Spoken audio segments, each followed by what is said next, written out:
আসসালামু আলাইকুম। Education page বা চ্যানেলে তোমাদেরকে স্বাগতম। এডুকেশন পেজে আজ আমার প্রথম ভিডিও। এই ভিডিওটা মূলত আমার ইন্ট্রোডাকশন ক্লাস।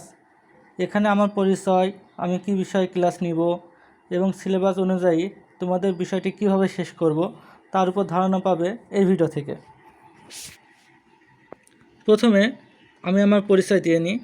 আমার নাম Mohammad Ujjwal Hossain, BSc honours in chemistry, medical assistant, Kushtia. আর আমি তোমাদের যে বিষয় ক্লাস নেব সেটি হচ্ছে জীববিজ্ঞান বা বায়োলজি। তোমরা যারা এসএসসি 26তম ব্যাচ আছো তাদের শর্ট সিলেবাসের পরীক্ষা হবে, যেখানে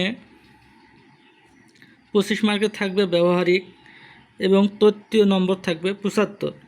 এই 75-এর ভিতরে 25 মার্ক থাকবে এমসিকিউ এবং 50 মার্ক থাকবে রিটেন, যেখানে 8টি সৃজনশীলের ভিতর তোমাদের 5টি লেখা লাগবে। এছাড়াও তোমাদের যেহেতু শর্ট সিলেবাসে পরীক্ষা হবে, সেখানে তোমাদের অধ্যায় আছে মোট 7টি।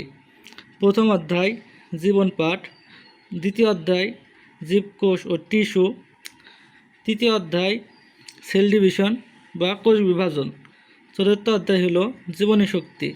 এছাড়াও একাদশ অধ্যায় জীবের প্রজনন বা রিপ্রোডাকশন, দ্বাদশ অধ্যায় জীবের বংশগতি ও জৈব অভিব্যক্তি এবং শেষে যে অধ্যায়টি থাকছে 13তম অধ্যায়, সেটি হচ্ছে জীবের পরিবেশ। আমি ধারাবাহিকভাবে চেষ্টা করব তোমাদের এই চ্যাপ্টারগুলোর উপর ভিডিও দিতে, এবং তোমরা যদি এই ভিডিও নিয়মিত করো তাহলে বায়োলজিতে ভালো কিছু হবে ইনশাল্লাহ। আমি সাধারণত এই বইগুলা দেখে দেব এবং এই দাগার ভিতর থেকে তোমাদের শর্ট প্রশ্ন এবং এমসিকিউ আসবে। কিছু কিছু চ্যাপ্টার আছে যেগুলো আমি এক ক্লাসে শেষ করে দিতে পারবো, এবং কিছু কিছু চ্যাপ্টার আছে যেগুলো আমি 2 থেকে 3টি ক্লাস নেওয়া লাগতে পারে। এবং আশা করা যায় প্রতি সপ্তাহে তোমরা আমার 1টি বা 2টি করে ক্লাস পাবে। আর তোমাদের কোনো বিষয়ে যদি প্রশ্ন করা বা জিজ্ঞেস করা থাকে অবশ্যই তোমরা কমেন্ট বক্সে জিজ্ঞেস করতে পারো। তো আজকের মতো ভিডিও এই পর্যন্তই। তোমাদের সকলের সুস্বাস্থ্য কামনা করছি।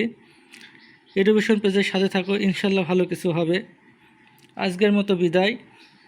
তোমাদের পরিচয় অবশ্যই কমেন্ট বক্সে জানিয়ে দিও। সকলকে ধন্যবাদ জানিয়ে আমার ভিডিও শেষ করছি। সকলকে আবারও ধন্যবাদ।